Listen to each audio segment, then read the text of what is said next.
ինչ-որ միտեղ մեջտեղներում կա նաև այն հատվածը, որի մասին դուք խոսում եք։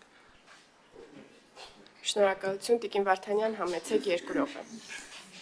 Ես 2 կոնկրետ հարց ունեմ։ Առաջին հարցը վերաբերում է Իրանին հումանիտար օգնությանը, ինձ հետաքրքիր է Իրան հումանիտար օգնություն ուղարկվել է թե ոչ, եթե ոչ, ինչու՞ չէ, եթե ձեր պատասխանը այն է լինելու, որ կարիքը լինի կուղարկենք, կարիքի մասին վկայում է Հայաստանում Իրանի դեսպանության հայտարարությունը։ Եթե ոչ, ինձ հետաքրքիր է ինչու է այս խտրական մոտեցումը, երբ Թուրքիայում երկրաշարժի պայմաններում սահմանը բացելով շտապում ենք հումանիտար օգնություն ուղարկել, բարեկամական Իրանին, որի հումանիտար օգնության շնորհիվ ենք նաև 90-ականներին ճգնաժամը հաղթահարել, դա դեռ չկա, եթե չկա։ Երկրորդ հարցը վերաբերում է Ադրբեջանի հետ բանակցություններին եւ սահմանադրության փոփոխության պահանջին։ Գիտեք, տարիներ շարունակ մենք ասում ենք, որ Ադրբեջանի պահանջն է Հայաստանում սահմանադրություն փոփոխելը, դուք հերոսաբար փորձում եք հակադարձել այդ պնդումներին, հիմա արդեն մեր պնդումներին պիտի չհակադարձեք, ԱՄՆ ազգային հետախուզական տնօրենի գրասենյակի զեկույցին պիտի հակադարձեք, եթե կարող եք, որ Իլհամ Ալիևի պահանջն է Հայաստանում փոխել սահմանադրությունը։ Եվ տեքստը արդեն որ մամուլում հայտնվել է, պարզ է, որ ճիշտ այդ տրամաբանությամբ է գնում այդ փոփոխությունների նախաձեռնությունը։ Ես ուրիշ հարց ունեմ։ Բանակցությունների ընթացքում երբևէ արտաքին գործերի նախարարությունը բարձրաձայնել է Ադրբեջանի սահմանադրության փոփոխության անհրաժեշտությունը, որը կոնկրետ շատ ավելի ուղիղ տարածքային պահանջներ ունի իր բոլոր հարևանից, բայց մեզ վերաբերող հատվածը Հայաստանի Հանրապետությունից։ Եթե չի բարձրաձայնվել, օրինակ ինչու չի բարձրաձայնվել, այդ մի խաղաքարտից ինչու ենք հրաժարվել։ Շնորհակալություն, պարոն նախարար։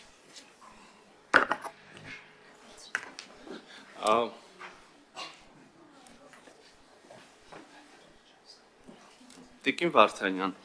հարգելի Տիկին Վարդանյան, շատ ափսոսում եմ ձեր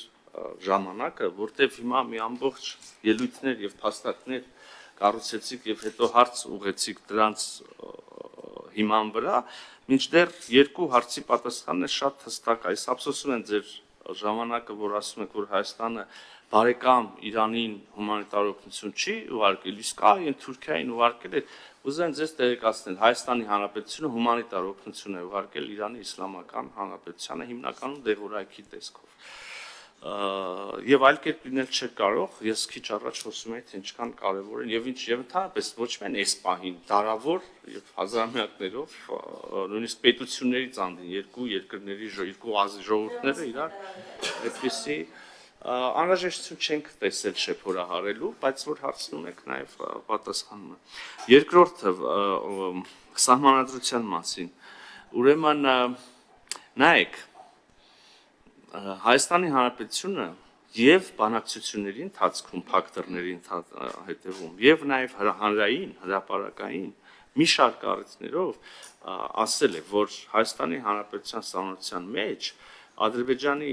համար որևէ խնդրահարույց ամենայն դեպս տարածքային հավակնությունների տանող որևէ պնդում չկա։ Ավելին, մենք վավերացրել ենք մի փաստաթուղթ, որը հղում է անում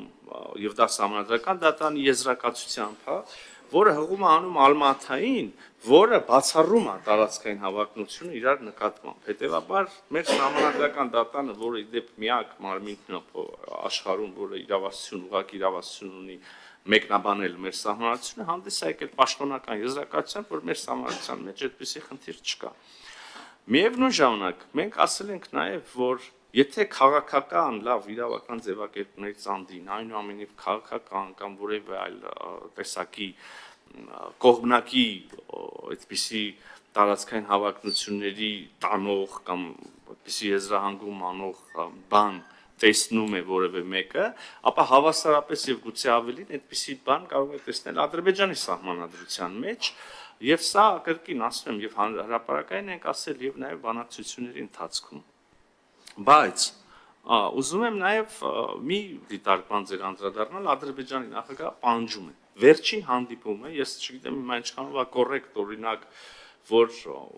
մասնափակ հանդիպման այդ տեսակ մանրամասներ ասեմ, բայց ուզում եմ ձեզ վստահեցնել, որ Ադրբեջանի պահանջ Հայաստանի Հանրապետության նկատմամբ չկա, բայց ուրիշ բան կա, սահմանադրություն փոխելու բան, ուրիշ բան կա, եւ սա էլ իրանք հանրային են ասում եւ չեն թաքցնում, ասում են երբ որ մենք ասում ենք մենք սահմանադրությունը չենք կարող քննարկել ձեզ հետ, դա Հայաստան-Ադրբեջան բանակցությունների թեմա չի, իսկ մենք սա բազմիցս ենք ասի եւ այստեղ էլ կարծեմ ես ասել եմ այս մասին, իրանք ասում են, հա, շատ լավ, դա մենք չենք բանակցում։ Ուղղակի ձեզ տեղեկացնում ենք, որ եւ չենք պահանջում եւ դա խնդիր չկա, լավ, ձեր ներքին գործն է, ձեր ներքին գործն է, բայց ձեզ տեղեկացնում ենք, որ քանի դեռ ձեր սահմանադրությունը այս ձևակերպումները ունի, մենք չենք պատրաստվում ստորագրել։ Սա իրանք հանրային են ասել դա։ Եվ հիմա մենք սա ընդունում ենք իգիտություն եւ ասում ենք լավ, ափսոս, բայց նույն ասացի բանում, հա, նախորդիվ ասացի տրամաբանությամբ։ Մենք էլ այդպես շատերն էլ են այլ խնդիրներ կարող են տեսնել, դրա լավագույն լուծումը, հասցեագրումը հենց այս տեքստի, այսինքն համաձայնագրի ստորագրումն է եւ ավերացումն է, որը բոլոր տարընթերցումների վերջ կդնի եւ այլն։ Ինչեւ է, այստեղ մեր պատկերացումները Հայաստանի Հանրապետության եւ Ադրբեջանի Հանրապետության պատկերացումները բաժանվում են իրարից եւ չեն համընկնում։ Եթե համընկնեին, մենք ստորագրած եւ գուցե հուսով եմ արդեն ավերացված էլ կլինենք համաձայնագիրը, ներողություն եմ խնդրում։ Հա, այդքան է, կարծես ուրիշ բան։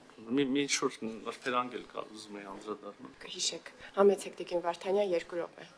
Շատ լավ եք արել, որ Իրան հումանիտար օգնություն եք ուղարկել,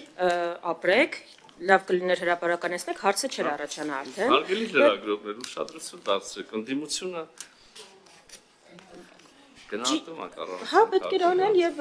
բայց չեմ հասկանում էլ այդ տարբերակված մոտեցումը, որ այս մասը հրապարակայնացված չէր, որ մենք,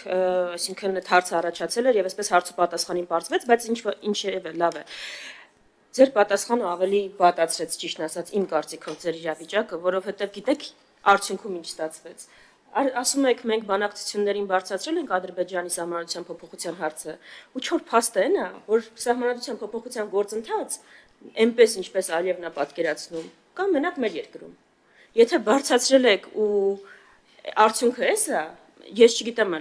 ավելի ճիշտ ելույթում արդեն կբնութագրեմ ինչի մասին է դա վկայում։ Եթե բայց ֆիքսենք, որ արդյունքը ձեր բարձրաձայնելու այն է, որ Ալիևի պահանջած սահմանադրության փոփոխության գործընթաց հիմա կա մենակ Հայաստանում։ Ադրբեջանում որևէ անգամ խոսակցություն կամ քննարկում դրա մասին չկա։ Այ հենց էս է ուզում ասել Տիկին Վարդանյան, որ միտքս ընդհատվեց, ուրեմն նայեք, ես իմ ասածից ուրիշ հետևություններ պետք անել, պետք է հետևություն անել են, որ արձանագրված է, որ Հայաստանը եւ Ադրբեջանը չեն բանակցել եւ չեն բանակցում Հայաստանի Հանրապետության սահմանադրության փոփոխության հետ որևէ կապ վերաբերելի որևէ հարց։ Դա Հայաստանի եւ Ադրբեջանի բանակցությունների առարկա եւ թեմա չէ։ Սա շարժաշտ է արձանագրել։ Հիմա վերադառնանք Հայաստանի սահմանադրության եւ այստեղ մեր պատկերացումն են Հայաստանի եւ Ադրբեջանի, որքանով է երկու երկրների սահմանադրությունները խոչընդոտ համաձայնագրի ստորագրման համար տարբերվում են։ Սա արձանագրենք։ Հիմա վերադառնանք կոնկրետ Հայաստանի սահմանադրությանը։ Եվ էլի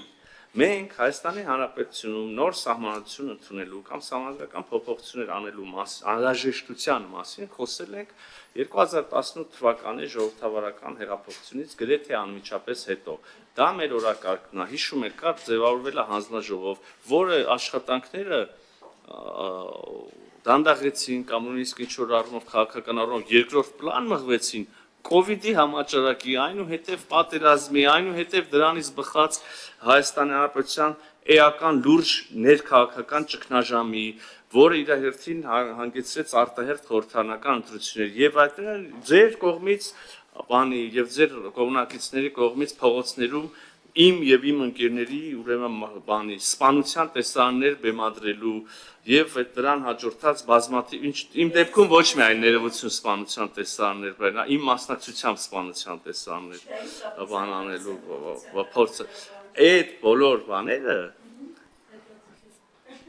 հասկանալիորեն ի՞նչն է այստեղ ծիծաղելի լավ չեմ հասկանում ի՞նչն է այստեղ ասում եմ Իմ սպանության փորձն էր ծիծաղելին, թե որ ներքաղաքական ճգնաժամ էր, որ երկրում եղավ արտահերթ խորհրդարանական ընտրություն։ Այս ախտի դնենք մի կողմ, ասենք լավ էս ճանդամ, եկեք հլը սահմանադրության տեքստը, չնայած էլի շարունակվել են աշխատանքները, ես խոսում եմ միայն դանդաղեցման մասին։ Եվ ի վերջո այդ տեքստի նախագծի սևագիր արդեն, ինչպես կարող ենք ասել, Կա եւ շուտով կունենանք, քանի որ մենք իշխող կառավարող մեծամասնություն ենք, քաղաքացիական պայմանագիր կուսակցությունը խորհրդարանական ուրեմն խմբակցության եւ այլ ֆորմատներով ձևաչափերով, ինչպիսին որ անհրաժեշտ կհամարի, կունենա իր քննարկումները եւ դիրքավորումը, չէ որ դա քաղաքացիական պայմանագիր կուսակցության առաջարկն է հանրությանը, այնուհետև անհրաժեշտ եթե լինեն այդպիսի անհրաժեշտ շտկումներ, խմբագրումներ, դրանից հետո կներկայացնենք հանրության դատին, ինչ նախնդիրը որևէ կերպ չեմ հասկանում, դուք արդեն արձագանքել եք, այս արձագանքին իմ արձագանքն էր։ Շնորհակալություն, հարգելի գործընկերներ, եթե այլ հարցեր չկան, ապա մեկնարկում է ելույթների փուլը, յուրաքանչյուր ելույթի համար 5 րոպե։ Ելույթներ։ Այժմ հակառակերթականությամբ անենք, Տիկին Վարդանյան, դուք։ Պարոն Միրզոյան, նոյեմբերի 9-ը ձեր վրա հարձակվելու Նիկոլ Փաշինյանի դուխիները գողանալու օր չի։ Ես այս անձնակենտրոնությունը չգիտեմ ինչով է պայմանավորված, դա ազգային ողբերգության օր է։ Եթե ձեր վրա հարձակվել են, շրջվեք այն մարդու հետ, ում ամեն օր հանդիպում եք, ու ասեք այդ գործը ինչի բացահայտված չի։ Բայց նույն նախանձախնդրությամբ բացահայտեք ուղիղ եթերում, այն որ թաղապետը հարձակվում է մարդածեծում, այն որ պետական պահպանության տակ գտնվող ցուցարարին տանում են, ստորացնում են, այդ դեպքերն էլ։ Ես չգիտեմ ինչ կապ ուներ Սահմանադրության փոփոխության հետ ձեր անձնակենտրոնությունը, բայց կներեք նոյեմբերի 9-ը իմ համար ձեր վրա հարձակման օր չի։ Երկրորդ, փոփոխությունը ոչ սխալվում եք, եթե չասեմ ստում եք, որ դուք ունեցել եք Հայաստանի Սահմանադրության փոփոխության օրակարգ։ Ձեր օրակարգը միջև Ալիևի պահանջը եղել է Սահմանադրության բարեփոխման օրակարգ։ Դուք Հայաստանում նոր Սահմանադրության մասին խոսել եք բացառապես այն բանից հետո, երբ Իլհամ Ալիևը ասել է, որ Հայաստանը նոր Սահմանադրություն պիտի ունենա։ Ու քանի որ ուրիշ տարբերակ չկա անկախության հռչակագիրը հանելու, հանրաքվել անեք, ինչ բարեփոխում էլ անեք, չեք կարող այդ հղումը հանեք։ Դրա համար եք նոր Սահմանադրության մասին խոսում։ Դրա համար անգամ 4-րդ հանրապետության մասին եք խոսում, որտեղ ուրիշ իրավական ճանապարհ չկա։ Դա է խնդիրը։ Դուք միջև Ալիևը չի անվանել այդ Սահմանադրությունը խնդրահարույց։ Սահմանադրությունը կոնֆլիկտածին չեք անվանել։ Այ էդ է խնդիրը։ Էդ է խնդիրը։ Ու հա, փաստորեն դուք հունիսի 7-ի ընտրությունները վերածել եք Սահմանադրական հանրաքվեի։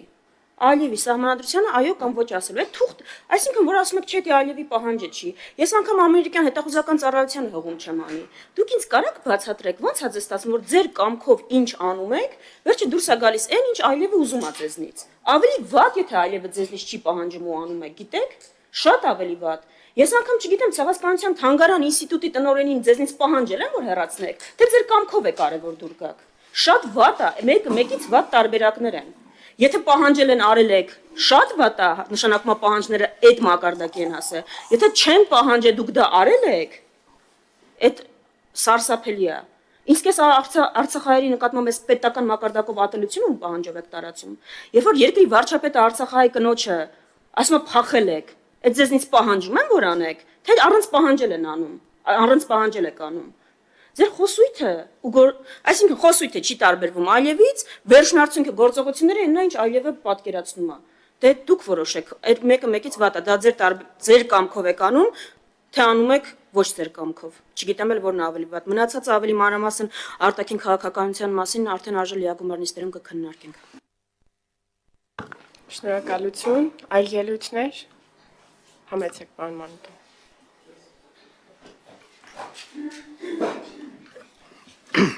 Նախ բանակցությունների ժամանակ դեր աշխատակիցների վստահեցումն